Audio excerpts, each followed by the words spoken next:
காலை ஃபஜ்ருடைய நேரத்தில், அதிலும் கடும் குளிரான நேரத்தில் ஒருவர் தியாகத்தோடு வரக்கூடிய அந்த ஃபஜ்ர் தொழுகைக்கு சவாபு இரட்டிப்பான முறையில் தரப்படுகிறது.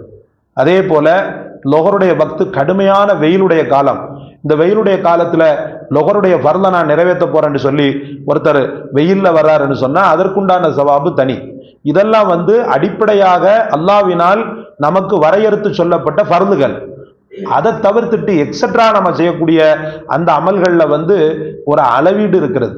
அளவுக்கு அதிகமான முறையில இரவு முழுக்க நின்று வணங்கிக்கிட்டு அதுக்கப்புறம் பார்த்தீங்கன்னு சொன்னா மற்ற நேரத்துலலாம் எப்ப பார்த்தாலும் பள்ளி இபாதத்து திக்ரு ஃபிக்ரு அடுத்த கட்ட நடவடிக்கை என்னன்றதெல்லாம் இல்லாம வாழ்க்கை ஃபுல்லா சோம்பேறித்தனமாவே இப்படியே காலத்தை கழிச்சுக்கிட்டு அதுக்கப்புறம் பார்த்தீங்கன்னு சொன்னா மாதம் 3 நாள் ரசூல் சொன்னாங்க, 13, 14, 15.